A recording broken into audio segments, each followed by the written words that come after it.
what's up? Aloha. This is Doc, aka the Filipino American Dream, aka the real Asian American, aka Bruiser Bulgogi, aka Uwe Lashley, aka El Hijo de Dr. Swagner Jr., aka your host, and I'm here today because we're gonna have a follow-up conversation. This is Problematic Dragon. My buddy Drew Pumping Bomberman is gonna join us a little bit later, and this is gonna be me introducing who's joining us on this special episode of Problematic Dragon, and hopefully you'll be hearing a lot more from them as the weeks go on. I got with me the leader, the inspirational visionary behind Grapplevision. I got here, Gary Von Erich. How you doing, man? Oh, hello. Is Dr. Swagner Jr. a new one? Yes, sir. I feel like that one was new. Okay. I just wanted to make sure. Yeah, because we were talking a lot earlier, and we were sharing this conversation, and I gotta say, man, Gary, you've become like one of the really good confidants I have, going and starting this whole venture, man. And it rules to have someone like you that has a following and that's willing to join me on these conversations, and it's really cool, man. No, I'm glad to do it. Enjoy talking about the things that we talk about for the most part. Yeah, Um, it probably doesn't sound like it sometimes, but for the most part, I'm enjoying the conversation. yeah, dude. There's something that I love that you have about you. Like the John H. Benjamin dry wit that you have. It's evident. It's there because I love John H. Benjamin. I love Bob's Burgers, and like the your dry tone is tremendous, man. No, I'll take it. It's weird that you bring that. I am not that familiar with that show. I'm becoming more familiar with it because of someone close to me, and they made a similar observation. So I'm learning Bob and his burgers. Oh yeah, brother. So I'm happy that you're going to join us for this chat here, and this is Problematic Dragon because we're two problematic dragons, and sometimes we have a trio, so maybe we're the young dragons. So it's really good to have you here, man. I'm excited to have this conversation, and please, like, we're kind of in this kind of show. I'm just gonna do a little bit intro of what we're talking about. This is a follow up to the last episode because recently Gary sort of released a video with clips from that episode, and like things happen where it just so happened to work so keno that it all just matches up and we have stuff to talk about. So I think this is a pretty good follow up that we're going to have here, this conversation that we're about to have, and hopefully Point joins us as soon as we can because I'm looking at the countdown clock and it's getting close to that time. So I want to say, ladies and gentlemen, please enjoy. And Gary, go ahead and tell people where they can follow you. I pretty much only on the YouTube channel. I have a Discord, but the YouTube channel, Grapplevision, is pretty much the only place I'm really out there too much. But if you really end up wanting to bother me, you can join the Discord, and someone will inform me of your complaints. That's great, Oh, you man. should Yeah, know take it away. that I had you on my secret admirer. I've been watching you. Should I swing my way? Sure look good to me. Now would you pick me to swing my way? Should I swing my way? I don't give a shit. Oh, Um, Look, yeah, even the him, punk promo. even Punk would say the same shit. He'll be like, "Yeah, it's dumb to do that kind of thing." Okay, guy who landed in tax for $45 before Ring of Honor even had a penny to give him. I don't Whatever, want man. to hear. I don't want to hear IW Mid South 60-man hardcore match CM Right? Punk talk about like. Do you know how many of these damn tapes I've watched of him do dumber Dumb shit shit. than the thing that we're talking? He I, does I plenty don't. of dumb shit. What about Gail Kim banging somebody's fucking head in 15 times with a fucking steel chair? Do we got to pretend that didn't happen? Oh man. Ooh, You So, oh, well, we so dang. know different so is things it now. Well, you still like did it. isn't like her top match like her top rated match is It's that the only Terrell match match? anybody knows she had. Cause like they do all the stunts in that match. She takes all the table bombs. She Let's takes be ladder real. Gail shots, chair Kim has shots. one match anybody talks about. Yeah. Amazing Kong. That's it. That's the only match Yeah. anybody cares about. Gail Kim was Uh, fine. She was fine in ring. She wasn't great. I'm not going to pretend she was great. And what makes her especially not great is that goofy shit with the battle royal. Like, don't Oh, fucking come at me about professionalism and what makes wrestling wrestling when you get your feelings hurt, so you eliminate yourself in a battle royal. At that point, I don't have to fucking listen to you anymore. oh yeah, Gary. By the way, I've been recording for about 10 seconds, so we're good. I don't I care. got that. I You're got allowed. it. I got that part. Cause like, that can, cause we can mix this. This can go in post product.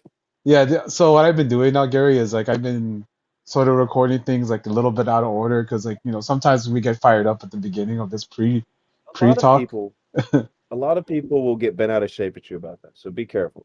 Me, I don't care. There's nothing that I'm telling you that I wouldn't tell anybody. I would tell Gil Kim this to her face. I'd be like, "Yeah, I'm glad that you Brother, made money brother. in WWE. I'm glad you had a great run in TNA. I'm glad people respect you. I'm not interested in your fucking opinion on what makes wrestling wrestling. You weren't hired because you were a great wrestler. That's true.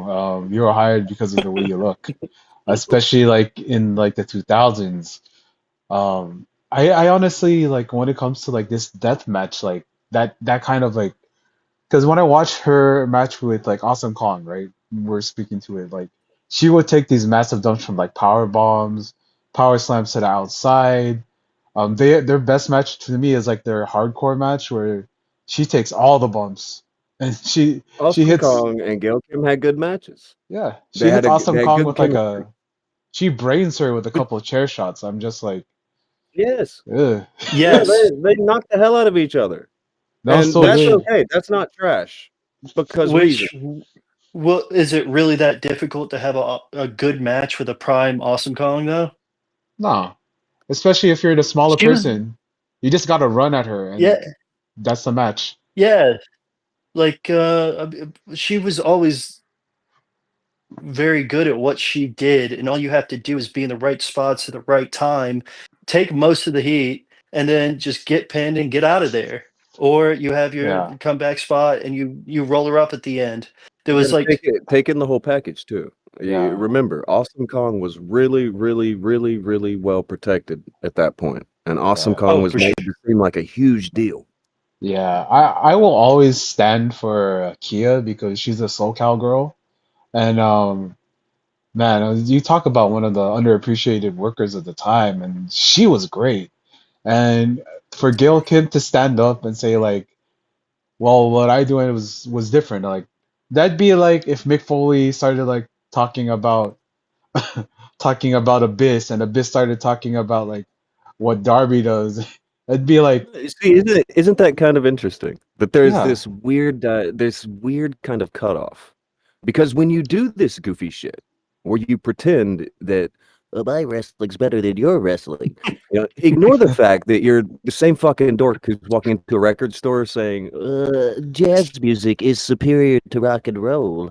Uh, brother. have you checked out jazz? Why don't you put down that rap album and check out some smooth jazz? Fuck off. It's so stupid.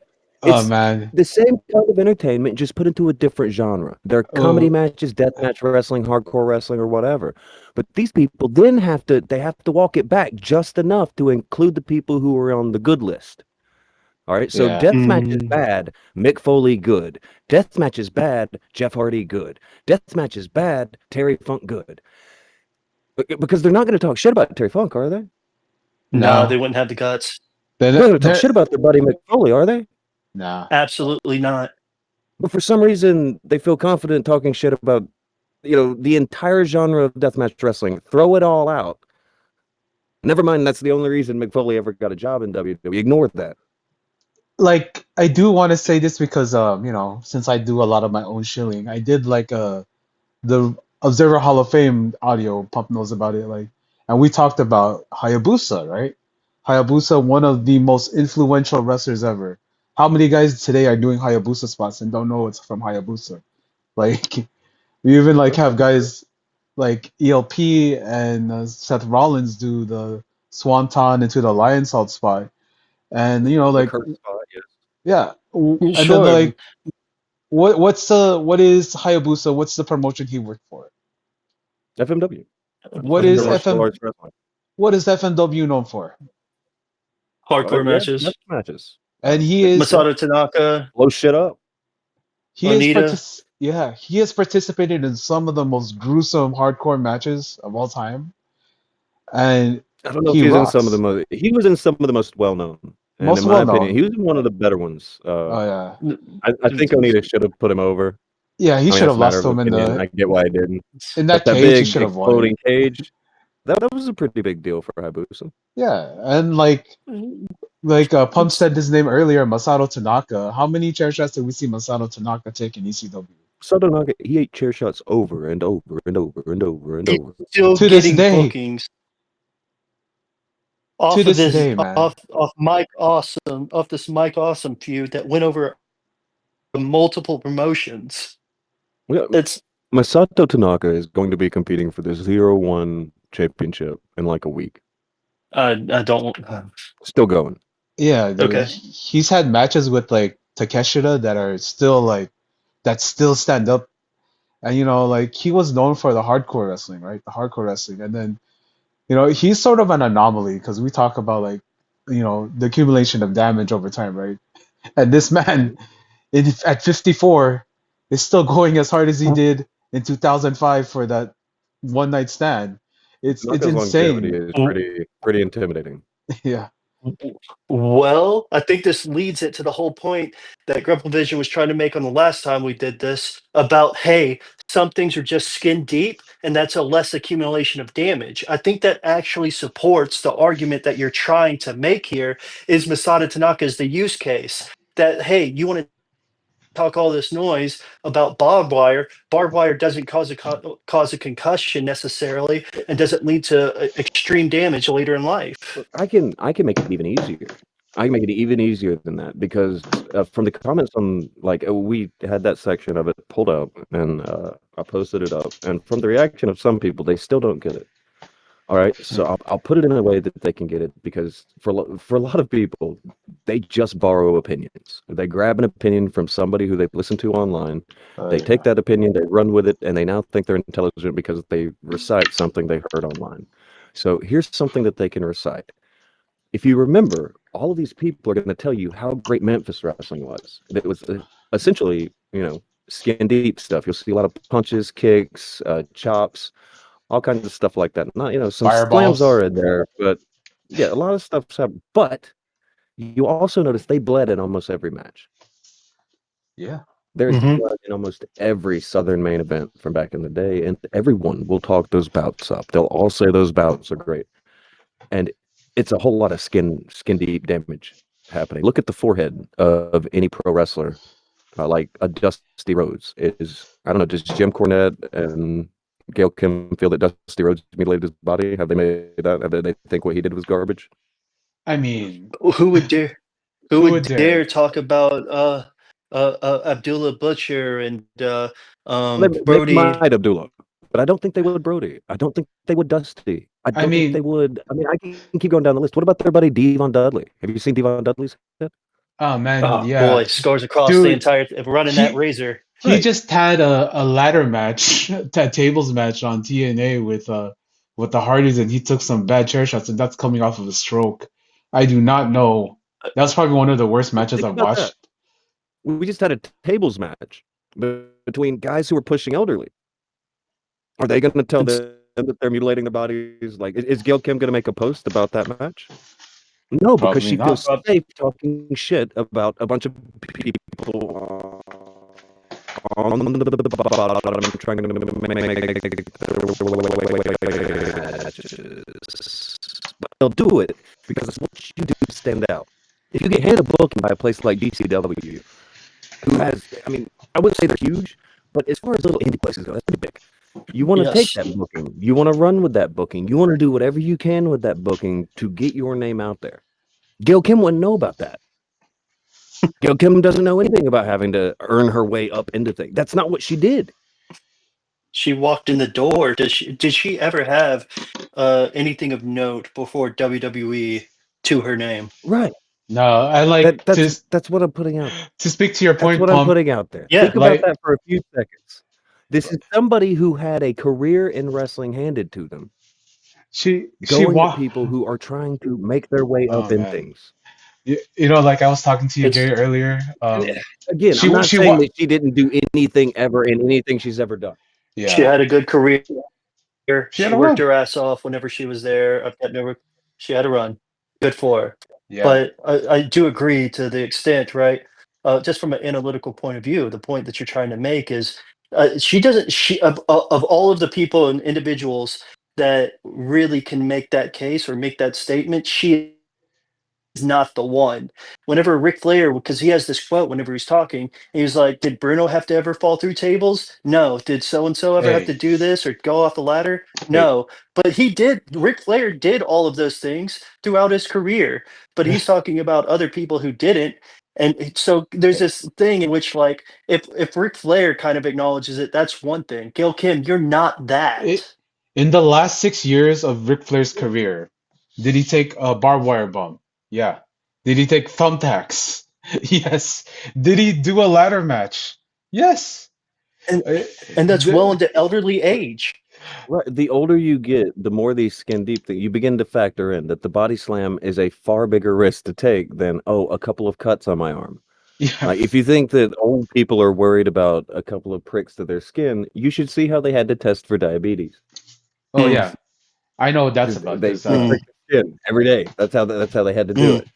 yeah. It's That a mm. factor of things. All right, but I want to go back to one thing. I think so. One thing that kind of gets lost. I don't want you guys to think because I don't know. One of the things you said kind of made it sound like you think that like Gail never wrestled before WWE. Like no, she was on the Indies for like 15 minutes. I But the what I'm question putting was, forward, did she do anything of, I don't want to make it sound like, okay, no, I should probably you're okay. uh, I meant to say that, and to say, well, to ask what was the thing of note she did. That's not to Right. say she did nothing at all, but how her come up was She would very be different. Um, she would be Go very ahead. similar in her trajectory of like I was gonna say Victoria, but even Victoria, I would say did probably a little bit more to get in than she did. But I don't know. It's hard to say. There's Maybe grand scheme. Her I think she was on the Indies for about a year before she ends up getting picked up because reasons. Do yeah. I think she was the best when she gets picked up? No. Do I No. think she's a big standout when she gets picked up? Not really. But she got picked up. I'm glad I'm glad anybody gets picked up. I want everybody to make $1 billion and have the greatest time ever and the best career in the world. The issue comes when you look at your very minute struggle, your whole year on the indies, and you get picked up into the biggest company and you have this great run and now everyone has to go along with, oh, well, they must be great. Why isn't that the case for Ryback? ooh Ryback. shit. Ryback main evented pay-per-views with John Cena, CM Punk that drew big money with Kane and Bryan Right. So Danielson. why Like why isn't everybody listening to Ryback? that's There's nuts, a certain man. respect factor there. I don't know What what it what is. respect? What is the respect factor for? They will say it's because she's been there. She knows what she's doing. Da, da, da, da, da, da, da. Okay, fine. Plenty of people have been there. Buck Zumoff was Absolutely. a jobber for WWE. Do I need to be interested in what Buck Zumoff has to say? Like, Yeah. what does this Hey, mean? I have to listen to anybody who walks through the door of WWE. I yeah. don't Hey, understand these things. hey, Gary. Hey, Gary. You know, like we were talking earlier, right before we came on air. So you talk about her walking in the door, but she walked out of that battle royal on a live TV and out of the WWE. Yeah, that's my biggest irritation with her talking about professionalism and what's trash in wrestling. She just eliminated herself from a battle royal because she felt like it. Okay, why In do I one of have to the listen to you? biggest spots in one of the biggest shows of the year for the top brand. Effectively, the biggest position that she's going to Gail be Kim's in wrestling for an extended career's period of two time. biggest moments. Or people remember Awesome Kong, and they remember, oh yeah, the girl who just eliminated herself from a battle royal she didn't want to be in. That's Deathmatch tremendous, and man. unprofessionalism. The two things that she's talking about specifically. Sure enough, yeah. It's sort of like It- what works for me, not for thee. Do what I the say, not what rules I for me, do. but not for thee. Yes, like Yeah. everybody in wrestling, every single person you talk to in wrestling is gonna say rules for me, but not for thee. Like Jim Cornette's gonna bang on about death matches. Okay, what do you call a scaffold match, Jim, where people are falling down 20 feet? Do you think that's a good plan? He How'd fell Well, that work himself out for you? from the scaffold. No, well, that's what I'm saying. You broke your fucking leg on that. how does Jim Wouldn't you Cornette rather have just been Irish whipped into some barbed wire and called it a day?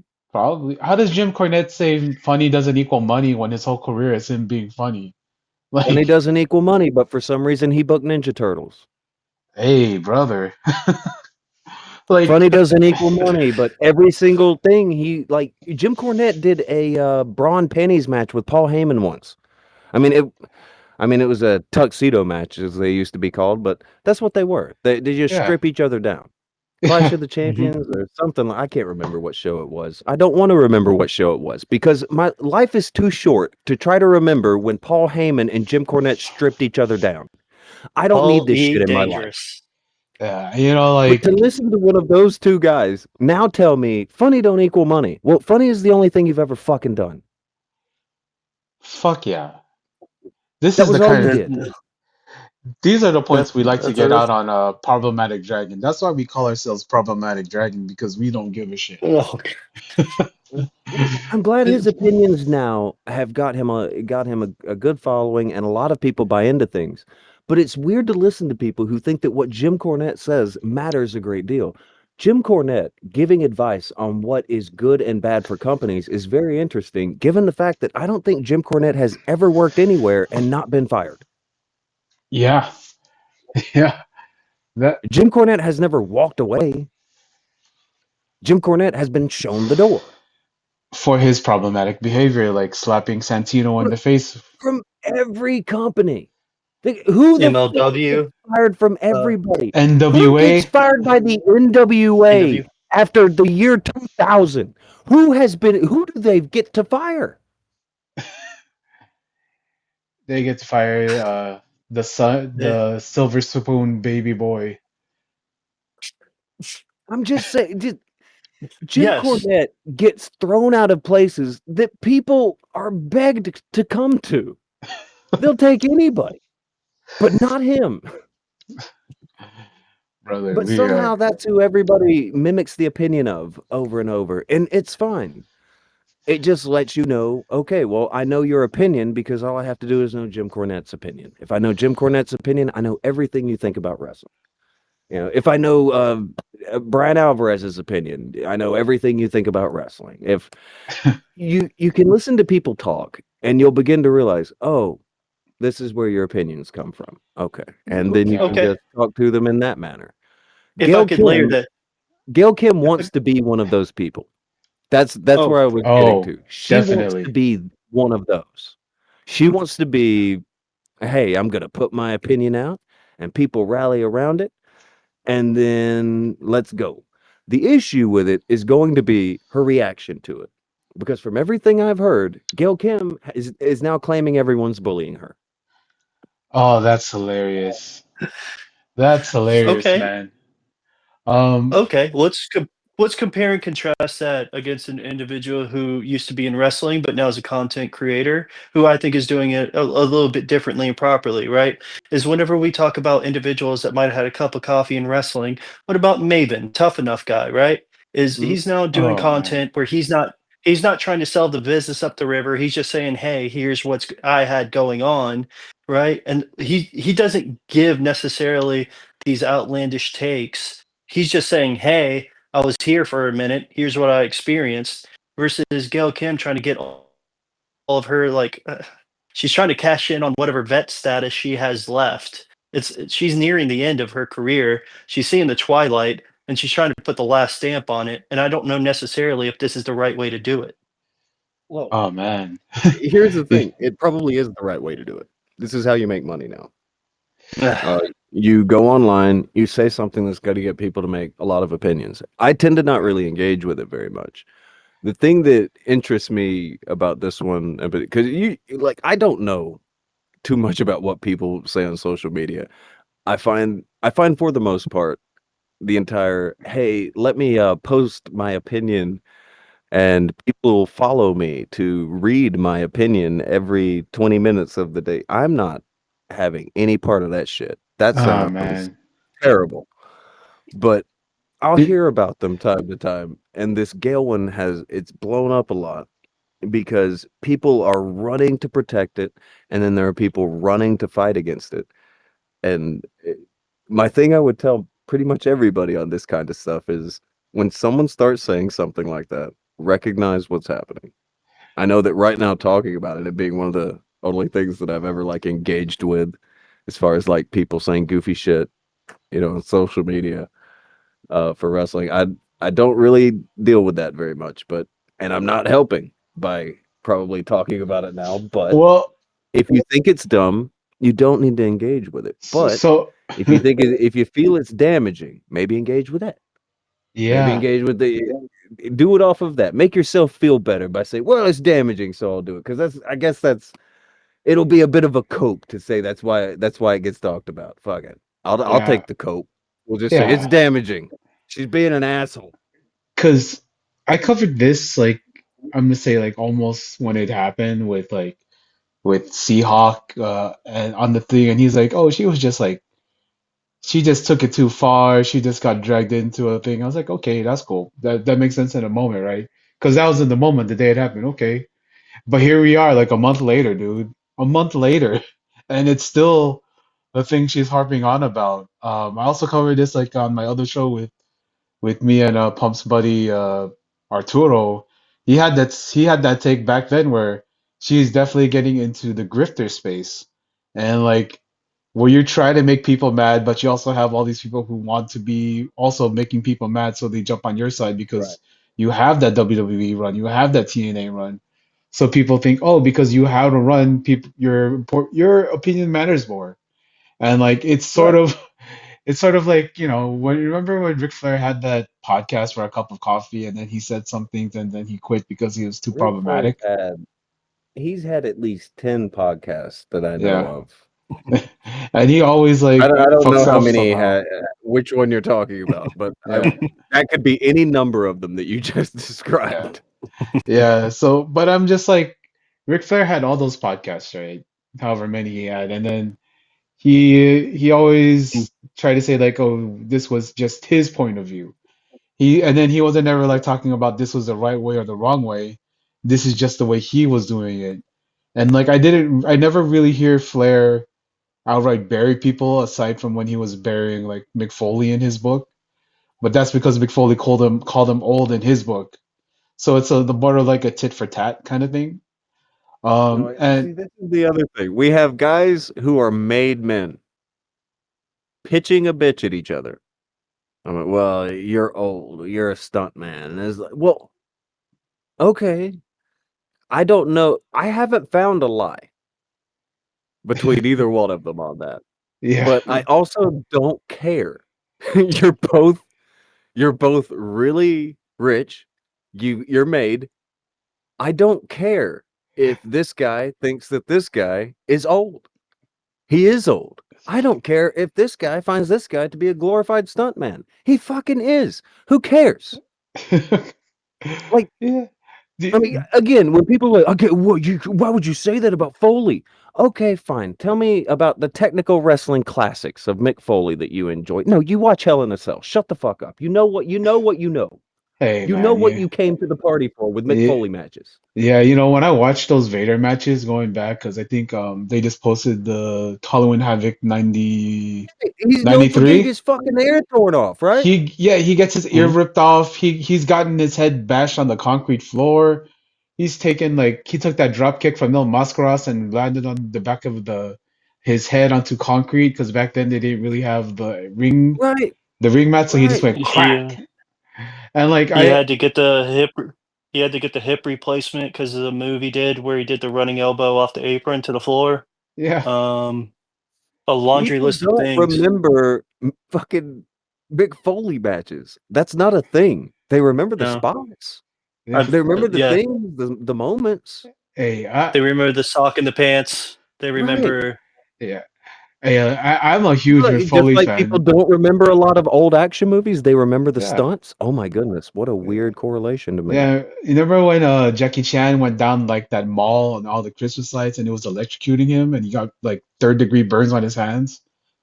There you go. they That's remember a Rambo firing off 2 machine guns at the same time. They don't remember the plot line. yeah, They I don't It's the know. they same don't thing. remember Rambo they don't But remember Rambo being a wanted man. They remember him just They might mowing guys remember down. they probably remember First Blood. They remember the storyline there. But as soon as he became Rambo, nobody remembers anything. It's just make shit blow up, fam. Let's just blow it up. my country turned their back Yeah. on me first. They do first blood. Okay, I love Have that you ever movie. noticed that? It's really weird to watch like the first Rambo movie, and it's like kind of a weird, a lot of stuff going on, conspiracies, a lot of character development. You know, like Yeah. Rambo bursts into tears and like hugs the fucking military guy at one point in the movie. By the time we get to the next movie, he's basically the Terminator. Yeah, he's burning his, what was it? He gets the arrow and he puts the arrow that's on fire onto his bullet wounds and healing himself up. They Fuck. completely abandon character stuff and just start blowing things up and showing a lot of action. Hmm. Hmm. Sounds Wow. like Sounds What like a a good weird time, man. correlation. It does sound like yeah. a good time, just like it sounds like a good look. I'm fine with watching the first movie and seeing the character development and all. I have no problems with it. That's a fine time. I'm not against it. I'm also not against the second movie. Just like I'm not against sitting there and watching The Ultimate Warrior versus Macho Man Randy Savage at WrestleMania in the Oh retirement man. match. But I also have no issue with watching Hayabusa versus Atsushi Onita with the exploding fucking cage. Oh I have yeah. no issue going. There's no for me, there's no difference in looking at two different types of wrestling any differently than I would look at two different types of music, than I would look at two different types of any other form of art. Because again, Well, it's not real competition. It is art. It's a performance. Therefore, it's art. So that means different people are going to like different aspects of different things. And what appeals to one will not appeal to the other. By definition, this is something that must be done differently in different ways in order to appeal to different people. Hell yeah. There's no way around that. So this goofy fucking notion, like, oh, well, present it like real competition. Okay, idiots. AEW put up some rankings. Everybody knew that was dumb. Well, that's what happens when you portray it like a real sport. Portray it like wrestling. Stop being ashamed of being wrestling. Portray it like wrestling. There are elements of competition. There are elements of story. There are elements of spectacle. There are elements of danger. There are elements of many things that come together to make a certain kind of soup. If you want a little bit more of one thing in your soup than another, I don't fault you. I'm not mad at you. If you want a little bit of this instead of that in your soup, I'm not mad at that either. But let me have my soup. And if I want to have that soup and that soup, that's my fucking business. It's with Yeah. that crazy s- that everybody feels so territorial about it's all wrestling. It's like, well, I don't like it when they do the bar thing. Cool. Some people don't like it when they do the 37-minute promo thing. Uh, you know what I hate? You know, that like, is like when Rob Van Dam and Jerry Lynn would spend like 5 minutes doing like pin, pin, pin, flip, flip. Let me get off of this. Okay, standoff. And then the crowd does a clap, standing clap, clap, clap, applause. clap. Yeah, I fucking hated that. I hated that. As a kid, I really It was hated that. cool. It was cool whenever they did it in that instance because that was the first time that an American audience had seen that sequence and pace and Yeah. to land to a standoff. Now it's become a very incredibly common thing here over the past, I don't know, 10 years or so, in which case that's become a standard thing. After they did it, there's an entire period that was before the Attitude Era, that was before Ruthless Aggression, and now we've seen it circled all the way back around to that becoming a prominent spot. Right? So like Yes. Has it become annoying now that you can't watch any match whatsoever, whether professional or indie, without two guys coming to a standoff and then looking out at the crowd instead of continuing on? Whenever, in a competitive sense, like, yeah, you do want to present wrestling like professional wrestling, but also don't stand there and get your flowers while the match is going on. That's I that think that I that's think that's a matter of earned versus unearned. Yeah. All right, Cause, so you yeah, earn those spots. You 'cause yes. earn being able to stop and stare down with the guy and the fans be with you. Now everybody just does it because it's another fan participation moment. There's so much random fan participation moments, and the whole thing is fan participation. So I mean, nobody's going to tell you it's wrong. Keep the crowd up and everything, but everything is very token. You yeah. know, it Oh man. it's just very, it's time for the Um, standoff. It's time for the chant. It's time for the fight forever. It's time for the this is wrestling chant. It's time for the let's sing their fucking song. It's very this is our cue. Like the fans now feel like they also have their cues and their spots to hit.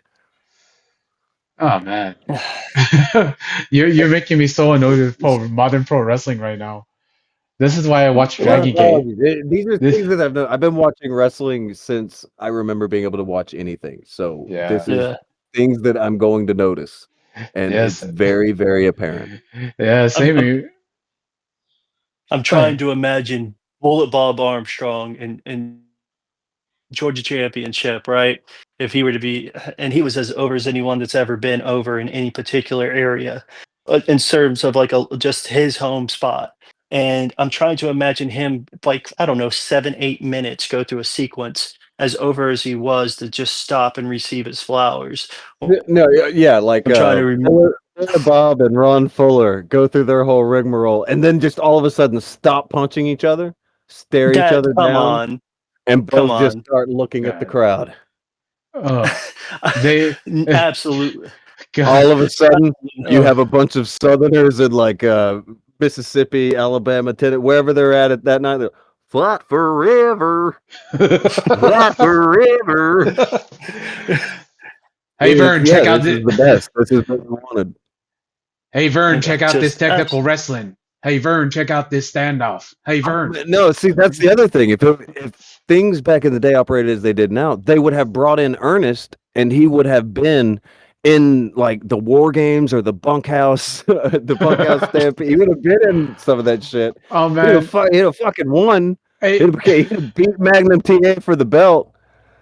It's, dude, I need to quit. I Hey, don't want hey, to think about this anymore. you know what'd be funny, man? You remember like because we're it's Halloween. Remember how they did the Chamber of Horrors with the electric chair Well, shit see, with that was a good integration. Most people forget that, like in the lore of WCW, the person who built the Chamber of Horrors, Elvira.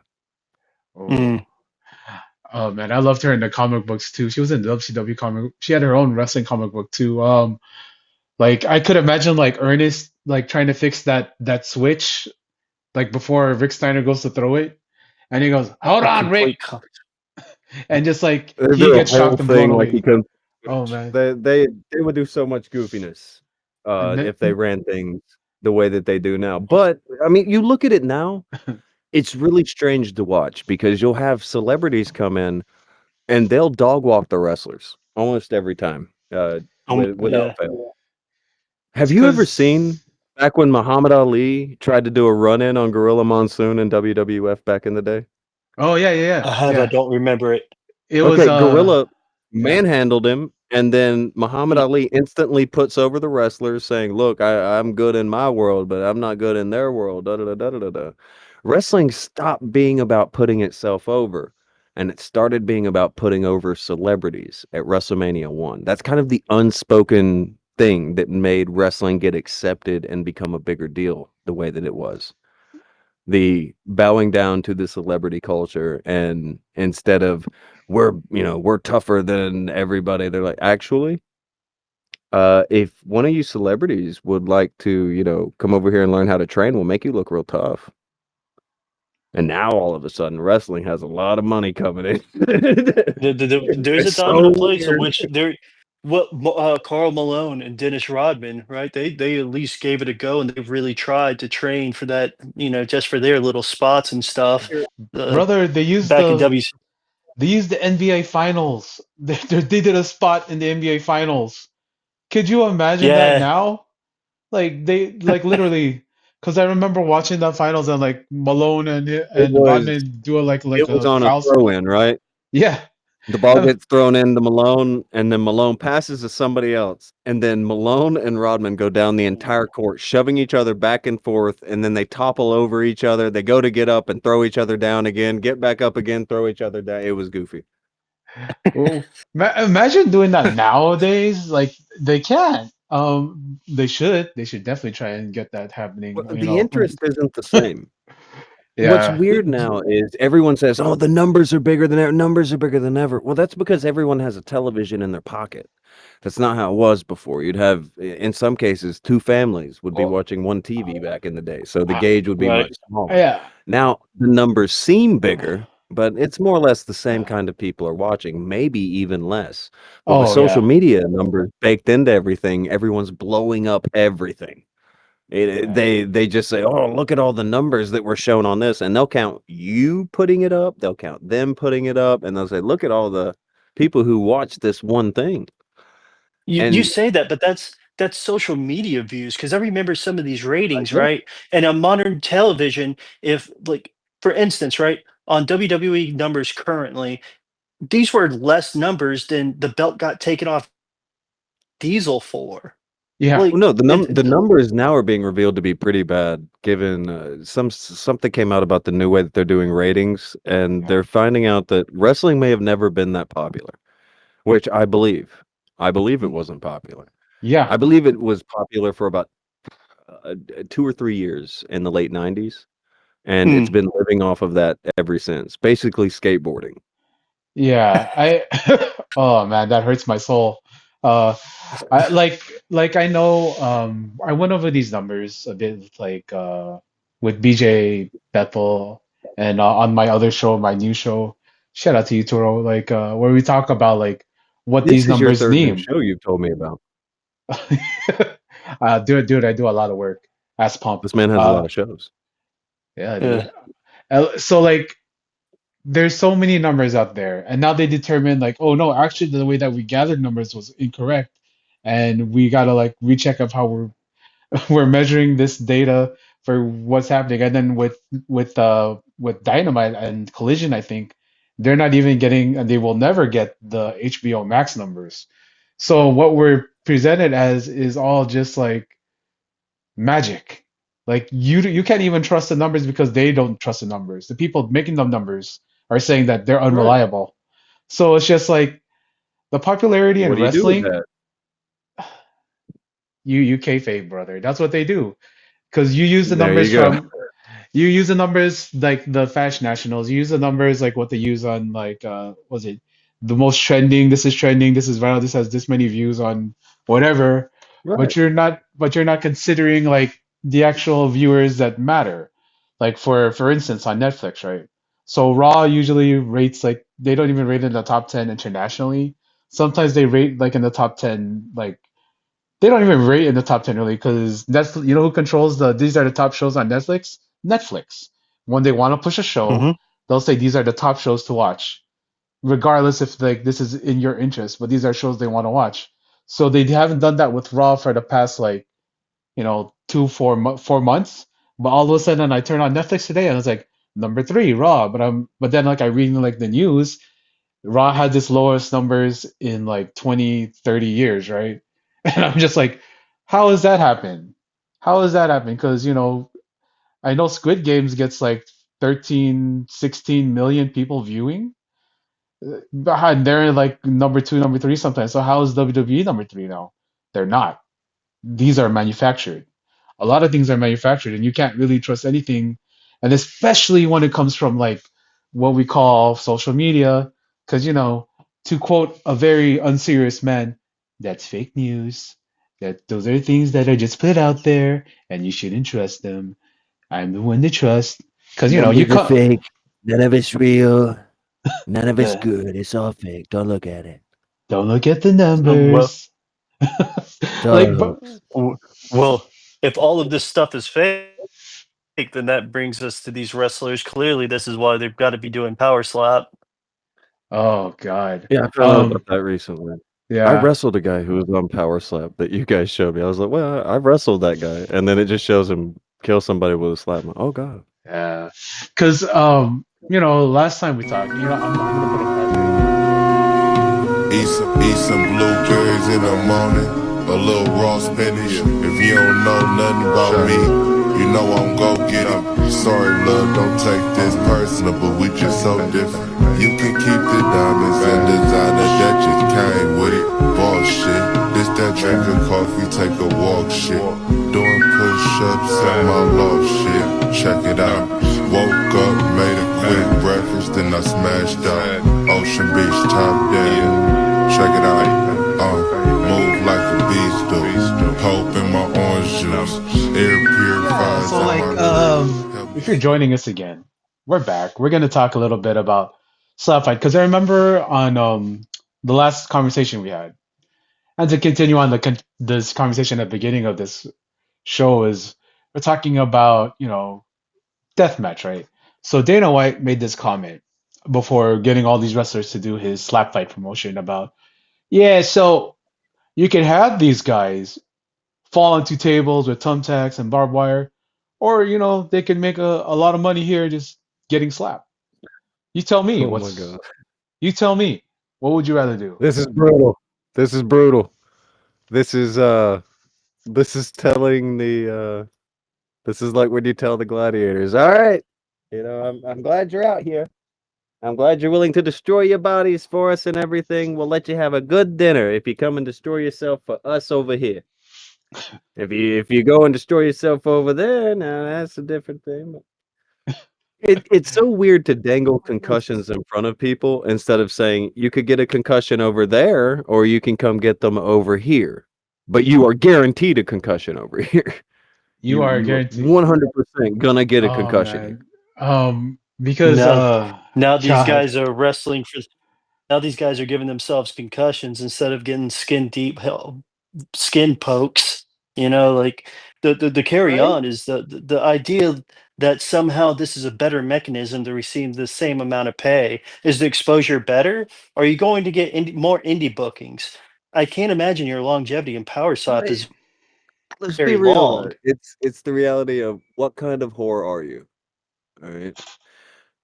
Sometimes you go to some prostitutes and they're not going to let you do some things. So this is basically what is happening to the wrestlers now. They're being told, "So, do you do blowies? No? Okay, then you're going over here." It's the same thing. my It's the boy, same thing. like What are you going to sell your body for? You going to take a couple scratches? You going to eat 50 concussions? Same thing. Same thing. let's The work. wrestlers are being just segmented off into new realms of prostitution. Oh man, and they're going for it, man. Like, cause I saw Yes, the guy that yes, you were they'll go speaking of, for it. the guy you were speaking of earlier, Stunt Marshall, right? Um, Hmm? Stunt Marshall, I think that's the guy you worked, right? Because you said earlier that you had actually wrestled him. Yeah. He already goes out there looking like a fool with that bleached, with that Scott Steiner I don't hate mustache. his look. He's got It's an it's a good interesting look. look, It's and a it good look works for in pro wrestling. wrestling. It's a good look for It pro works in wrestling. pro wrestling. So Yeah, walking obviously, around town probably gets some looks. he did this for whatever perceived, clout you get, right? And then he's lucky he knocked the guy out, right? And then Juicy Finau, you see him all the time, like in GCW and all these other indies, and he did it, and he's lucky because there was no knockout.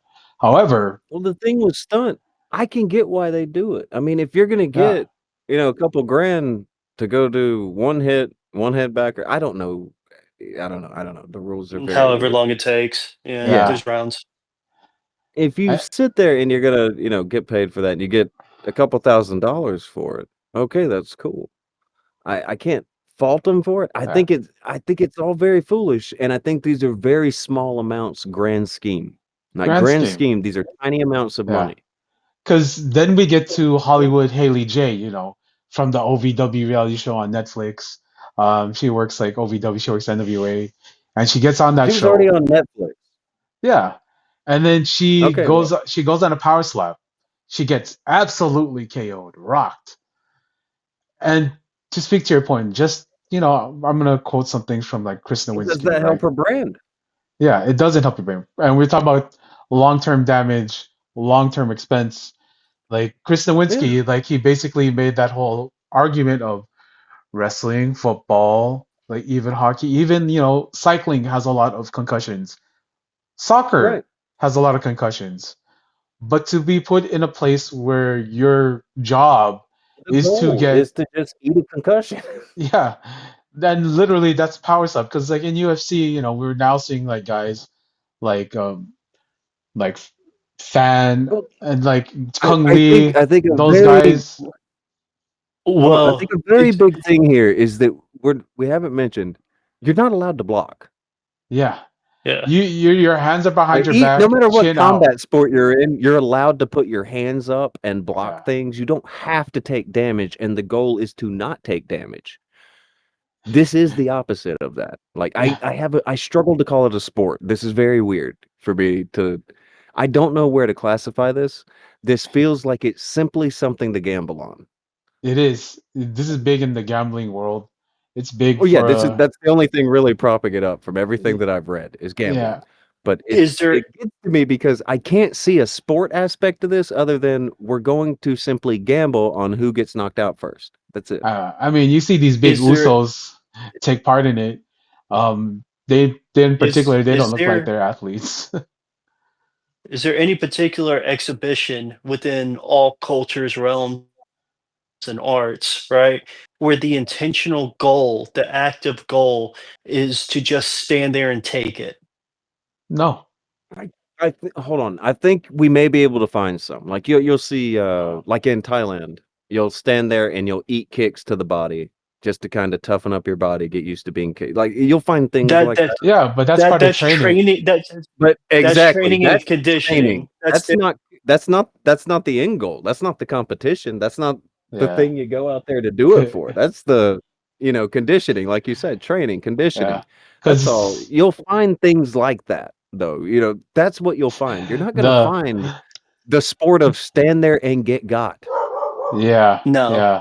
That's this is that's ridiculous, an man. exclusive to this situation. The But that sport is of to eat say, like, shit. the the the thing that always gets me is there's big documentaries and they talk about it all the time, is the model in which UFC was chasing when they were trying to figure out how to market mixed martial arts, which is nothing more than pancration renamed. They just needed for various lobby reasons to rename it. Right, is the model that they were searching for. They based everything off the WWE You model and the way can't that say they you invented it did things. when you name it after the thing you took it from. Come on. Pancake. Yeah, you know what's But funny? the, Like when we think about like uh about you about this, right? About mixed martial arts, pancration. Like Japan was ahead of us by like 10 years with Shuto and Tiger Mask making Shuto and that kind of coming over. And that part of Shuto is also comes from Satoru Sayama, Tiger Mask, Akira Maeda, like guys who were pro wrestlers who said, no, let's do this for real. And I think that's funny that you can't really separate MMA from pro wrestling because the origins of MMA it's come from pro wrestling and the origins of wrestling were legit combat. It was legit combat before until they figured out, brother, we The could work a the hold the and original make money. wrestling was real, Yeah, but then it yeah, became let's make it under.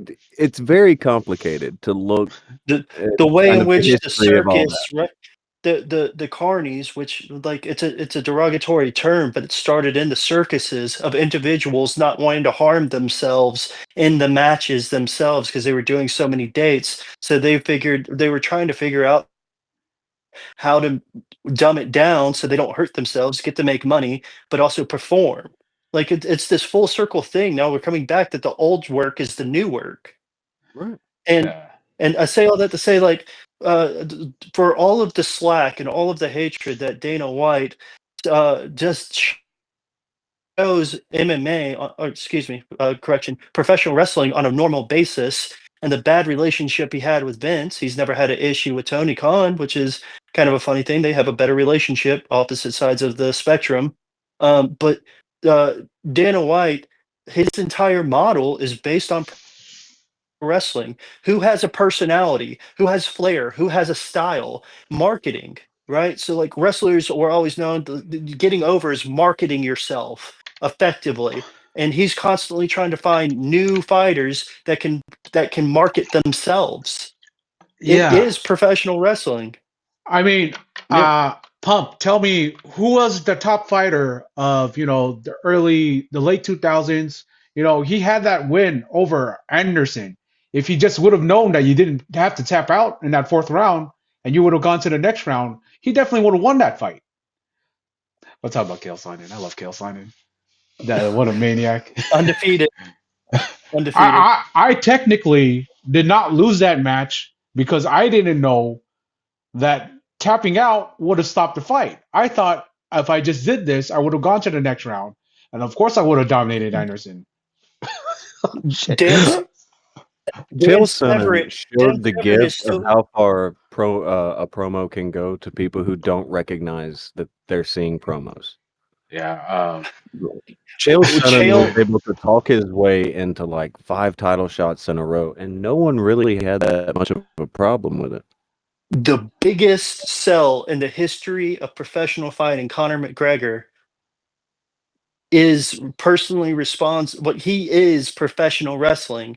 He does Vince McMahon's swag walk, the way in which he cuts his promos. The Yeah. line and drawn there is very small. Right. There's such a small delineation there. It's just understanding how to work an audience, work a crowd. And you can get it one way by getting punches for real or taking slams. But to spin the whole thing backwards before we get on to Mr. Jackson's situation, the deathmatch thing of like, yeah, you can talk trash about all of these guys who are scarring up their body, but it's a lot better than broken bones. Broken bones, broken skulls, bleeding brains. It's a lot better. A lot better for me. For me, in my opinion, because nowadays, I like don't have the guys aren't taking the chair shots straight to the dome, and if they are, usually the chair is worked because like that little seat flies off usually most of the time, and it's just nowadays I would rather see guys do a match where, I'm entertained. If the guy gets brained, oh well. But like I'm not the safety police here, right? We're not safety police here. Wrestling is dangerous. Inherently, it's dangerous. You're gonna somehow take a fall. You're gonna take these little bumps, but it's just that's part and parcel of what pro wrestling is. The body is not trained to, is not made to take falls. And I would know something about that. But like it's Here's all a right. It's more of the thing of arbitrary lines. Okay, yeah. so why is it not trash when you sit there and hit yourself and your buddy over the head with shit, and you're just laying there writhing on the ground while you get hit with weapons, but now it's trash when somebody else does it because it's a different weapon. Hmm, Oh man, It's stupid. that is hmm. so stupid. Makes you think. Yes, And it's then stupid. It's why I can't take it seriously. It's so nonsense. It's like fucking Jim Cornette banging on about people mutilating their bodies. Meanwhile, I'm pretty sure his tag team, I think it was called the Midnight Express, they did Oh a yeah. whole lot a of whole blade Yeah. lot. jobs. A whole lot, Those They ran especially that. foreheads were looking like real wrestling foreheads by the end of it. yeah. Is that not mutilating your body? That doesn't count.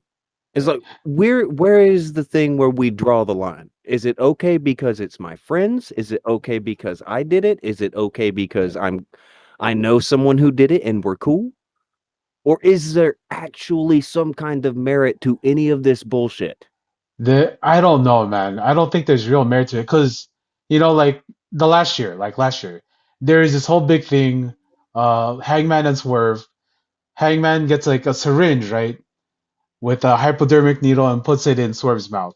And this is all that people would focus on. Like, why are we going this far in pro wrestling, right? It's stupid. It's stupid. It's the needle through the cheek Well, part. That's such a safe spot. And then this year, right, I saw Kyle Fletcher versus Dustin Rhodes, and Kyle Fletcher does a spot where he stabs Dustin's knee pad with a screwdriver, and they're making it look stab? like, yeah, stab. So like the screwdriver is sticking out of his like leg. I don't know if it's in the knee pad if that's worked or not, but he literally got stabbed in the leg, but nobody was like paying attention to that. Everybody's just saying like, "Oh, what a good match! That was such brutal wrestling."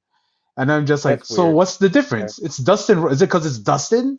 Is it because it's Dusty's son? It's because Dustin's like an old school wrestler? Because like I don't see the difference in the stabbings like or the penetration." Right? This is what's getting me. Where is the thing I can find that tells me when it's okay? Okay, so like is Undertaker versus Mankind, like are they trash now, Gail, because they threw each other off of the top of the cage through a table and landed on concrete and they definitely hurt each other. Absolutely. Is that No, are they no, trash now? Is she gonna call Undertaker trash? And no, she's not. So Yeah. why is she doing it to Zandig and I don't know. Uh, Nobody's telling me where the line is. yeah. Again, Mi- I'm not even a big Zandig fan, Yeah. but I have a feeling she would call that trash. But what Undertaker and Mankind did is okay. I need to know where I can pick up the fucking list that tells me what to think here. Or Yeah. is it just what am I gonna get likes for? That's Me and crazy, my man. friends can do it, and no one else can. Because I Like, was give me the real lineup here. because I'm thinking about Mankind versus Undertaker, right? So Mankind gets fucked up bad in that match. The two big bumps, the one off the cage, the one through the cage.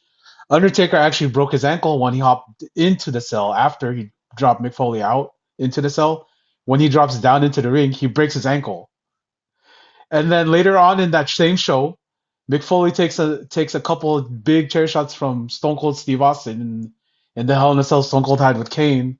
And then the next night, Mick Foley comes out again and gets the shit beat out of him by Kane. Like, um, it's kind of crazy where we're at now with concussion protocols. For the most part, I mean, I'm not sure if AEW has them, considering like well that Mox is Everybody's supposed to have them. yeah, Everybody's Mox, supposed.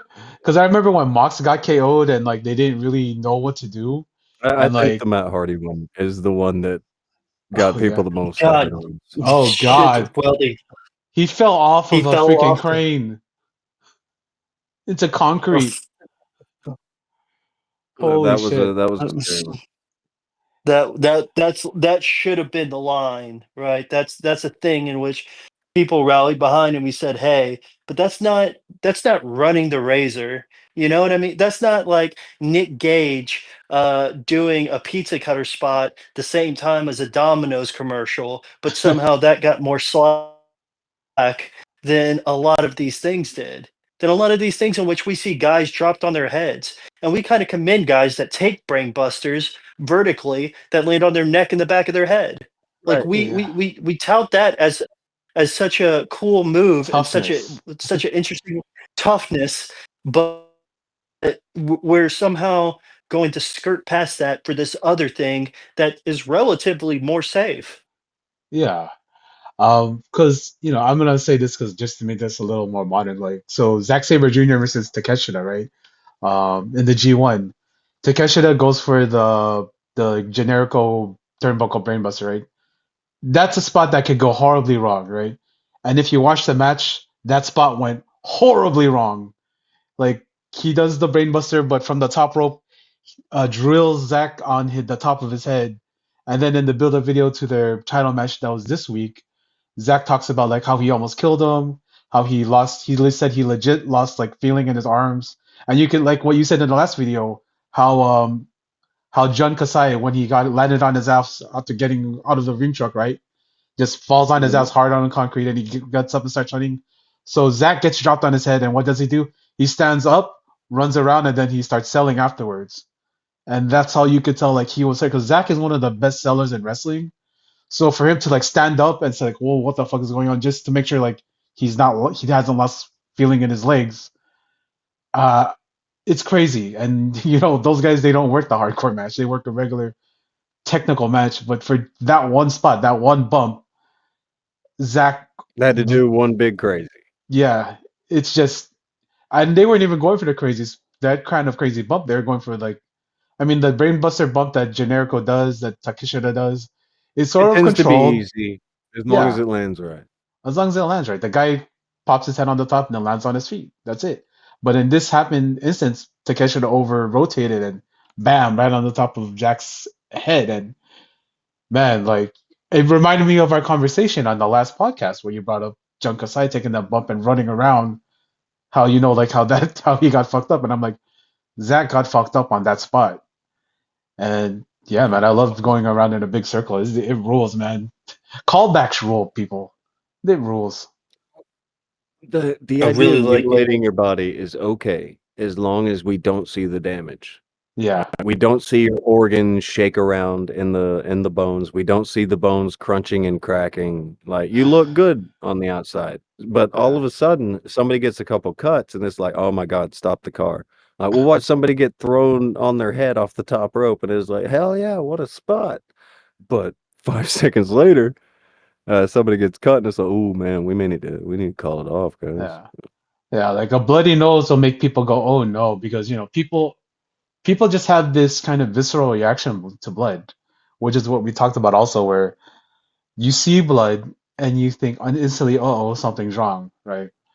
Like, because in horror movies, you see the blood come, the blood falling out the neck, the blood coming down the nose. In pro wrestling, red equals green. Talk about Memphis, so when you see the blood, it instantly gives you like it gives some people a visceral reaction of like, oh no, I don't like that. I don't like the look of that. We should stop this. It shouldn't keep going. Like, so in MMA, when they do a blood stoppage, it's pretty bad.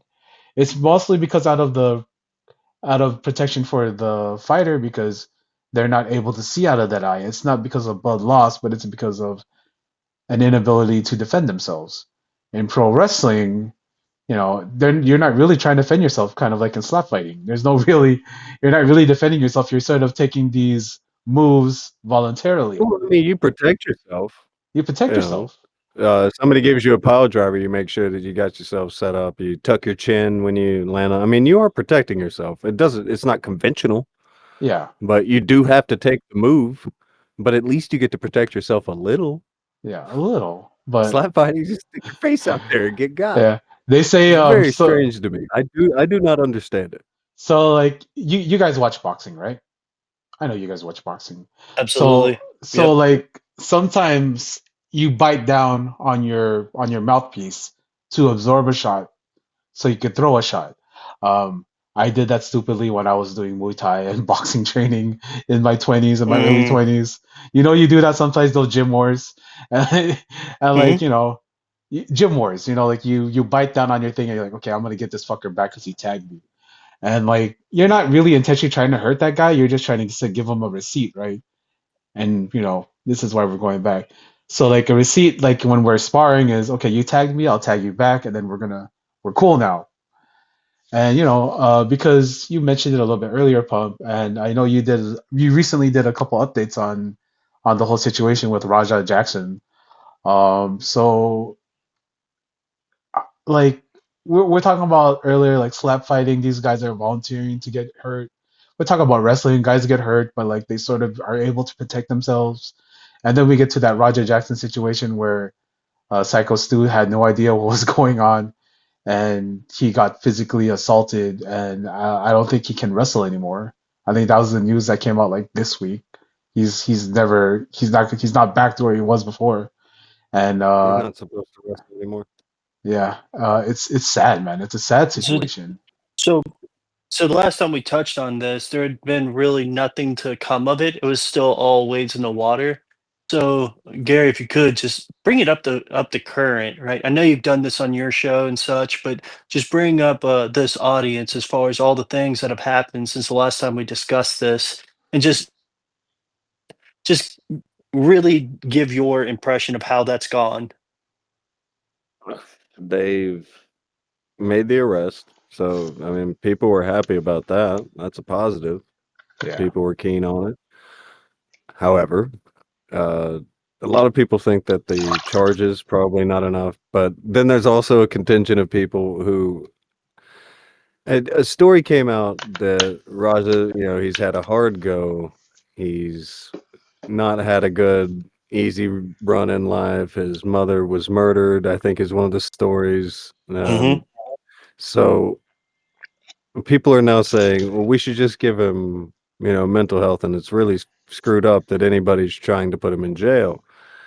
And man, this is weird for me because I never knew that any of that shit mattered when you just decide to attack people. And it's unfortunate. I'm not trying to say that it's a good thing any of this shit happened to him, but I also can't in good conscience say anything other than that doesn't matter. You can't do that. So Mhm. I am of the idea that yes, he should probably go to jail for trying to kill somebody because people made fun of him on the internet. That feels like a pretty easy take to have.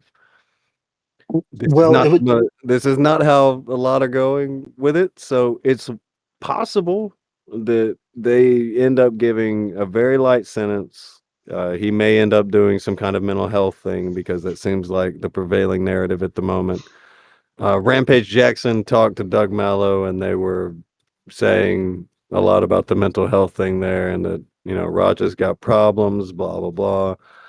I mean, I don't want bad things for anybody, but I don't think you should be able to say, "Oh, well, I've had a bad life, so I should be able to do what happened there." I took a don't think guy's livelihood from him. well, I don't think it was his lively. I mean, when you're on the indie circuit, you're not making bank or anything, and it is what it is. Yes, but also the how much time is this gonna take away from whatever shoot Oh, job he from his had? Oh, okay, okay. If he's not able to return to his work too, that should make it much more of a thing. I mean, it's pretty safe to say there's gonna be a civil suit.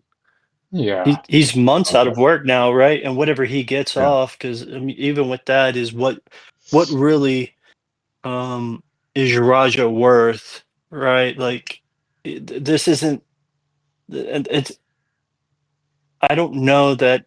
Look, there should absolutely be a civil suit. I just don't know if it all just comes out square. Like, there's no way for this to be a good situation of any result. There's no win here for anyone. It's This pretty guy, it's pretty hard to make up for what could happen. If you're saying that he can't go back to even his shoot job and he can't go back to his hobby he on the enjoyed. hype, I don't know for sure. I'm saying that as a Oh, hypothetical. okay, okay. Yeah. It's a It's shame, man. it's an unfortunate situation all the way around.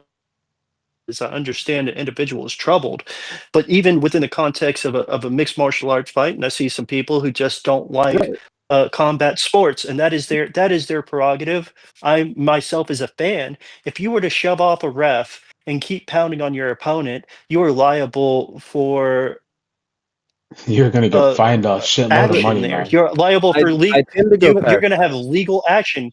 No, I go past that because people, like David Otunga shows up and people are like, oh, David Otunga, he's a lawyer, so he knows. Every case is going to end up going different. I don't know how the case will go, so I won't speak to any of that. But as to how people should feel about it, I'll give people a very simple thing here. I'll put it forth to you two, and you can have the same takes or different takes. I'll be interested in either. Okay. I ask you, if let's say that was your father in the ring or your mother, and this happened to them. Your father or mother has been beaten brutally. They just got just beat up on, all their teeth knocked out in the middle of a ring, live streamed, all this other. Are you interested in the story No, I about? don't care. I want vengeance of some sort. I Okay, want I want retribution of some sort. I would have an extremely emotional reaction. I don't think that I would wish ill on Raja in necessarily physical sense, but as far as like my own desires is, yeah, I want something back from this guy because he took something from me. He took right. months of time spent with my uh hypothetical mother or father, of them being in the hospital and them not being right anymore because now they just got their head dribbled off of wood. Um, so now they've got concussion issues. They have you don't know the time this is going to take off of his life. Hopefully none. I wish him nothing but the best of recoveries. I'm not even going to say speedy. I just want a solid recovery, however that may look. I'm a veteran. He's a veteran. There's a certain thing amongst individuals with that whole situation that makes it a little close to me. But that's neither here nor there to the sheer humanity in which Raja lacks showing him. Yeah. And I think there's no way I can condone in any situation, and I would have a very emotional reaction where I'd want something back on this. That's the Brother. thing. So, how do you then look at the family of Stu and say that they should get less than what you would want? You I honestly, I couldn't. ugh, Absolutely not. that's you can't honestly like look someone in the family, look his daughters, look his wife, look his siblings, look at his parents and say, "Hey, sorry, man, that's just the way the cookie crumbles. I'm sorry." And like, No, I don't know, like my Stu, thing is if we can get people ugh, who feel this way to straight up go tell them, I think you should get less than what my family should get. Because I absolutely. don't know a person on I mean, maybe the Amish. They are saints when it comes to forgiving people who straight up murder members of their community. They'll forgive them in a day or so. But in most cases, nobody is gonna say, "Oh man, yeah, I forgive it because he's had a hard life." That's not gonna fly. Yeah, And No. so that's you are asking for people to take less than what you would take. You're asking them to be treated worse than you would want to be treated. And I wouldn't do that to anybody. If this was backwards, if this happened to Raja instead of happening to Stu, I would want the same thing. yeah. There's no there, If it was there's an old man something beating up a young man like this, I'd want the same thing. You don't you get to do this and then claim a hard life. there's no there's no situation in which of any mixture of race, gender, age, anything in which something of this magnitude can just be washed away. That's not that's not how individuals should perceive each other or accept. That's not something that we should be desensitized to. This is something, and it's grotesque. It's awful. It's inhumane what this guy did, and to just try to say, oh, he's the father of a guy and the father. It's not like Rampage is at all. Rampage is distance himself for better or for But worse, whatever you may he say came about a back. father. He came back. Did he? Um See that? All right, that was another thing that happened. Rampage got him out of jail. He's back home. All the things that happened where people were giving him grief about. I mean, I was one of them. I thought that was a pretty lame thing to do to have your dad turn your back on you too, right when you probably need some guidance. Like again, he doesn't have to condone anything that his son did, but this is probably not the time to turn on him. He Yeah. needs somebody to talk to about this mess. So I don't know. I want to say he made a good call in going back for sure, but I also think Roger's going to need a lot more than just you know Rampage coming back and being cool with him. It's they may give him house arrest. Things may become a lot better than they are now. Again, I don't want bad things for this kid that I don't know. Like I don't know him. And like I know he's a grown man and I'm calling him a kid, but when I say kid, I mean anybody under like 24, I still call him a kid. He's Mm. 25. It's oh, he's Here 25? we go. regardless. We're all at a older age, Oh many yeah, he's got a moons. lot of life ahead of him, He and does. this is probably not what he wants on him before it really gets kicked off and going. Yeah. He's got real charges coming his way. Yes. Yeah. He's got charges that will determine the rest of his life, what he can and can't do in society. And He. Yeah. over a judgment call, over being heated about a situation in which should have never ever, this is what we spoke on last Yeah. time, that neither party should have even been around each other to begin with. Yeah, he shouldn't have been in the It, bad. This was all a bad call from top to bottom. The whole situation was just foolish. this isn't Rodman and Malone, to circle, but to bring that back, right? To do Yeah. that call back. This isn't celebrities in wrestling in the same way that we think about Logan Paul or ISO Speed in the Rumble or Well, any yeah, of those those are situations. very organized, very controlled scenarios. Yeah. This was a fucking YouTubers here, It wasn't even or a YouTube. kick It was streamer. Kick. Yeah, a kick streamers here, Yeah, guys. man. It's Might as well bring in Johnny get on the kick Somali. stream. He's a C-level streamer. Like, it's, and now this Oh, I, dude. with it being Rampage's son, they probably thought they could get Rampage in to do something eventually. I don't know. There may have been some thinking behind it, but there wasn't Yeah. enough thinking behind it. They didn't get him in the know. They didn't make him act right. They let him sit there and get tore up about what a stream was saying. It was so foolish. The whole thing was so foolish. Yeah. And There's. you definitely have a victory walk, especially after after some of the things that you pointed out last time on some bad actors, as far as how that's all really come around, and now a bunch of those individuals can't even really show their face anymore. Oh man, that guy's awful. AJ Mana, God. I got the worst feeling from that guy immediately. So, Yeah, that aged see like fine wine. seeing that guy finally really start to catch hell from people, that's probably a good thing. Again, I don't wish bad things on really anybody, but I don't wish for that guy to be anywhere near a wrestling Yeah. anything. He is not good. He's just that kind of person that you could tell he's not a good guy. He's not who you want to have around anything. He's not Yeah. the one. Yeah. That's obviously that's a guy who you see and the way he talked and those stream he did those live streams following it, saying that wasn't on him. And then like it's such an ugly situation, man. I think you told me like Doug was saying the school's dead now. A lot of people aren't going back there.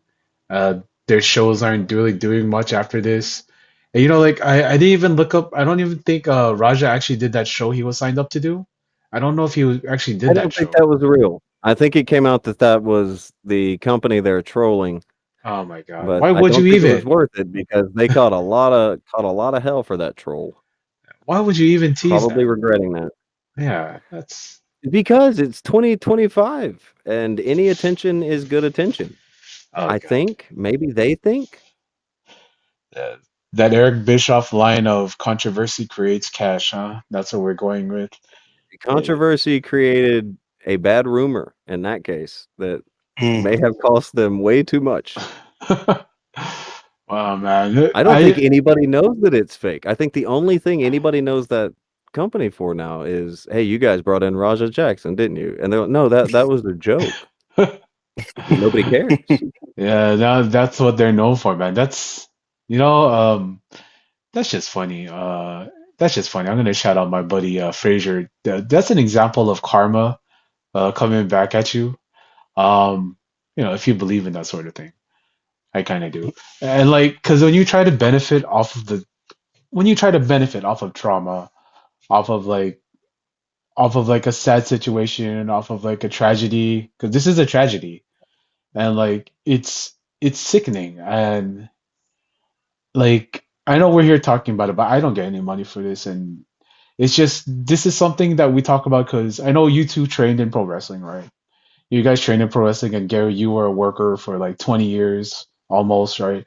And it's just like the whole thing about wrestling is giving your body to the guy and trusting him with your life. And that's why the good people are so serious about this sort of thing. That's the seriousness Yeah, of pro it's a wrestling. sport where you trust the most untrustworthy people possible. That's the sport. Being a wrestler, the sport is, are you good at trust? Let's see. Oh shit, brother. And That's there are some dudes just really want to get their shit in no matter what. yeah, man. Yeah, that's And and then even beyond that, right? That's from the professional angle because I've also trained majority of my adult life in some form of martial art, and the first thing that yeah, you are man. taught is respect yourself, respect your opponent. Like it's a lot of the same ethos of like, hey, is don't don't take liberties because you don't know how this comes back around. God, There's like always a better guy at jujitsu waiting to put you to sleep. There's always somebody better and whatever stand-up style that you choose of. There's somebody better at judo. There's somebody better at wrestling. Don't don't mess around. yeah, And because to see a guy who wants to take that wanted his MMA career to take off. Now, even in those locker rooms, it's not like he's going to not be side-eyed. because a lot of what you're doing in like the MMA gym, in like the jiu-jitsu gym, is like you're putting trust in these guys because a lot of us that go there, we have day jobs. We're not gonna go sit in an ankle hold or a heel hold and pop it. And we don't want you to pop it. We don't want our joints to pop because we got work to go to the next day or later that night. And there's this trust you have with people. And whenever we see like a guy that's taking advantage or bullying like new students or other students, because I had this talk with my buddy Nathaniel Cho, catch him on YouTube. That interview's coming out soon. And like we went into it, we talked about like bullying in the gym, of like how it feels when you see the guys kind of get attacked because either they're new in the gym and they're getting attacked because they're new, or the guy that's new that's coming in feels like he has to prove himself, so he gets extra rough with somebody for some reason, and that's supposed to show like, oh, look, I'm rough and tough, so you guys shouldn't fuck with me, and I hate that shit, man. Yeah, yeah, that's whenever the senior guy, the guy that the locker room leader will say, "All right, my turn," and they roll, and that guy now decides to show what real ability looks like, and those Yeah, guys typically get handled. yeah, man. Um, it's a lot of the same things again, right? Is uh, pro wrestling started out as a shoot, and then pancration existed during the Greek games and evolved over time, and then it got brought back into the pro wrestling world in the late 1980s, early 1990s through Japan, and now we're back here, and it's all over again. These things are inseparable, and as much as people want to separate them, it's a difficult thing because there's a lot of the same stuff that goes on. The line of it still has its roots in this, and to see liberties taken under any circumstances, even on the microphone, is just unacceptable because you should respect your opponent. You should. Um, like even on the microphone, if you completely like bury a guy and you do it because you know he can't talk back, he can't say anything back because he's afraid of the political repercussions, you're a bitch. You're a fucking Wow. bitch for doing that. I don't I don't know why you're so angry about CM Punk and MJF. That's a weird thing for you to say, man. Tell me when I'm telling lies. And it was Yeah, like, man. wait, you can get really over when you're the only guy on the show that's allowed to make shoot comments and references and everyone else has to stick to a script? Tell me more. That's interesting. Wow. Well, just like you shouldn't have to do all that hardcore stuff to get over, you know. But I guess it's the same. It's the same shit. Yeah, Good man. for me and not for thee. The shoot interview promo is one of the most annoying kinds of promos. And I know like that's how like a guy Oh, like it's the worst. that's how a guy like Shane Mhm. Douglas got over back in the day with ECW, and they can all kiss my ass. And like like you talk about like Bret Hart talking about getting Mhm. screwed on Nitro and all that stuff, and then it goes to like The Rock telling Stone Cold took his ball and went home, and all this bullshit. And it's just like, uh, why can't wrestling just be two guys who hate each other and they want to beat each other up? Well, That's there all I used to want. be a thing. Yeah, but there used to be a code to say this hasn't always been the straight line thing, but there used to be a thing in which you want to build your opponent up because if you tell the crowd that they're not that your opponent is a Your goober, opponent's nobody, then who are then you you beating? just beat a who said that? I cannot remember the quote, but it always stuck with Jericho me. But it's Jericho said that in his book, actually, his first book. I if think you a beat lot of nobody, people have said that. That's like a hardcore truth of pro wrestling. If your opponent is no one, who are you beating? Why do we care? Yeah. And then that's always been a thing that has stuck with me throughout time. if he beats you, It then should. what happened? If this loser who can't get a girlfriend, can't do all that stuff, can't sell out a thing, if he beats you, what does that say about you? Nobody Being able to wins. get a girlfriend and all that. Give him shit. Do all of that, but make sure he gets his shit in too. Yeah. Oh, for sure. Make sure that you can act like he's a nobody. Your character can, sure, but you want to make sure that at the end of the show or the end of the day, people know why that guy matters, why he's in that spot going against you, why they should want to see the match. Yeah. That's Cause the like idea. my God, when MJF called Takeshita take a shitta and then made him tap out clean, what the fuck kind of booking was that? Like like how are how does that make Takeshita look any good? But who cares? Well, it probably That's doesn't. It wasn't for Takeshi though. I mean, yeah, MJF is set to be a big name for them soon. I feel like if MJF was going to begin pulling people in, he would have done it by now. yeah, Mm, yeah. mhm. But I'm talking to Takeshita, IWGP World Heavyweight Champions. Congratulations, champ. And I'm just like happy to share this time with you two, man. It's always a good time to talk with Gary and it's always a good time to talk with Drew because these are two good brothers. These are two guys like who know their shit, and I love, just being able to just like take off my shoes, take off my hat, take off my shirt, take off my pants, and just relax and like open my. Whoa. Anyway, just relax and just be able to like let it out and like He didn't have to tell anybody that. I like painting a picture for people. I like painting that picture. You know, imagine like, Art. well, because like some people in my audience have seen pictures of Drew and they know like of that six pack that this man. Ugh. You want to talk about body guys, Gary? This guy's a body guy. Well, Let's move past this. Like, with I'm him talking bashful. about his art form, I'm glad that it has made it around back to another form of art. And far be it from me to come down on your art after that big rigmarole I gave earlier. So, I mean, good on you, I suppose. Yeah.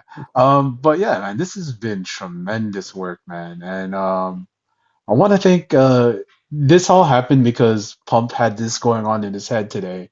And Pump's my tag team partner, and this is the whole reason I even started podcasting. And Gary's been a big part of my development in this.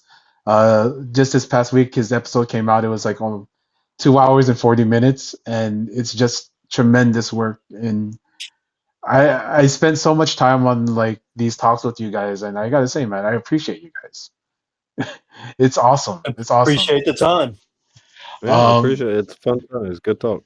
yeah, so I'm gonna say this because I love doing this. I do a little quiz show also, and I don't feel like recording it another one. So I'm just going to like do a question here with two guys who love FMW a bit. Just like one question because like I don't know how much longer I have you guys for, so I'm gonna do this. Who is the longest reigning FMW champion? Pretty sure it's Mike Awesome. That is correct. Or You hold win on, the wait. What do you wait mean wait FMW champ? You mean the brass knuckles brass belt, the knuckles martial arts FM belt, and the double champion? Okay. All the right. brass Yeah. knuckles Mike champion. Awesome. Yeah, you absolutely win that, man. And Mike Awesome, because I think we're coming up on about maybe 10 years or a little bit less than 10 years after his passing, right? I feel like there's something there in the pro wrestling space because here's a guy who was huge. He's a body guy also, and he's also able to fly. He's able to do like the high flying stuff, the power stuff. He was able to sell. He's able to work the death match. He's able to work a regular straight up match. And I feel like in pro wrestling nowadays, we're sort of missing a Mike Awesome, And But my grandfather was a huge Mike Awesome mark. Uh, I I he'd watched pro the f- wrestling every week since the 40s, and the he modern loved. day gladiator. I made a video about Mike Awesome, mainly about like I don't know, it focused a lot on FMW, but it does explain a lot of his whole story. I like like Mike as a dude. I know that some stuff happened toward the end of his life where people, oh, he had domestic issues and this and this. The more you read those, the more you might be inclined to think Mike was having a bad time. He Uh, was selling insurance. He was battling a bunch of things. The yeah, Mike Awesome story. I mean, it really started because WCW. How do you not take this guy away and you do something good? You make him the fat chick thriller, and buried this guy to no ends whenever he was one of the most athletic and one of the most gifted big men. Not in the same way that Bam Bam or Vader was, but as far as like a huge muscle monster, he was kind of like in the vein of what we know as Brock Lesnar, right? He when was oh that. Brock yeah, first showed up, he was very similar to that Brock. yeah. Yeah, yeah, yeah, yeah. It's he's a tremendous worker. Great look. I mean the promos are the promos, but like he had this aura on him, and I'm so thankful he had that. He said he got That self-conscious about his mullet and cut it. yeah, that I don't like WWF that. that WWF run was also so bad. He got buried hard in WWF after the WCW run, and I'm so thankful he was able to get like at least a Noah run, right? You guys watched the match of Kobashi and Mike He went back Awesome? to Noah in Japan. He did a lot of Hmm. stuff Yeah, in Japan and all that. He did some yeah, stuff in MLW and TNA. yeah, But the last real time anybody in the States would see him would be the ECW deal. yeah. The one night stand match with Masato Tanaka that we brought up earlier. That's like it still stands out. One of my favorite, like love their series in America. It's a crazy cap off to what they did. Like they were doing like because that's 2005, so they were doing like in It the was the greatest hits. I think they had 8 yeah minutes, right? Yeah, yeah and yeah, yeah. yeah, and And they it did a great job. was For a greatest hits match, you can't really do much better than that. Like oh that man was maybe the best greatest hits match yeah. I've ever seen. So like we're gonna sign off now, but like I just wanted to say thank you guys for this. This was Sheminutes. It came off of because Pump Drew over there like had this like urge to talk about stuff, and like when my tag team partner Well, reaches that hand out for the hot tag, I gotta take that hot tag. well, the whole thing is if I wouldn't even had this thought had it not come across my YouTube feed earlier that one Grapplevision had decided to post a clip of our prior segment, and I thought, you know what, it's a great time to revisit some of these topics, and I appreciate that he was willing to get on the microphone for a minute and do this. Yeah, No, man. appreciate being asked to. Enjoy the conversation. I enjoy the topics, even if it's social media stuff, and I tend to not really care much about social media stuff. Yeah, It's still interesting to yeah, man. see the way that things have moved. It's ju- Maiden's moved the paradigm. He's got grown men making Nintendo faces and YouTube thumbnails. I just love that we had this conversation like 2 months ago, Mhm. right? And then everything is came back to being relevant like within this week. So it's just so funny, like everything like kind of works out of sort of like the world revolves around our podcast. But I'm just trying to put myself over. And since you And won that little quiz show, Gary, I usually on my quiz show I let the guy have the last word, but we're not going there yet. You were saying something, Pump? yeah, I got to get out of here soon. Yeah, man. So I want to say thank you to you guys for coming on. So Gary, you can have the last word. Well, uh, out of all of the things that we've talked about, I guess probably the best last word that I can think about in the entire conversation is Awesome Kong is better than Gail Kim. I Hell like yeah. her better. I like Hell Awesome yeah, Kong man. better than I like Gail Kim. That's And the I'm a truth, bigger man. Vanderlei fan than I am Rampage Jackson. Oh yeah. Take that. Absolutely. Shame Axe about murder all day. shame about that KO in that melee, man. Shame about that. But yeah, man. Thank See, you for why'd you coming do on. that? All right, What kind of gentlemen. last word was that? And He shit on my favorite fighter. Hold me back. I sorry, brother. It happened, brother. I sorry, my friend. all right, gentlemen. Hey, You guys have a wonderful evening. you too, man. Good night. 日光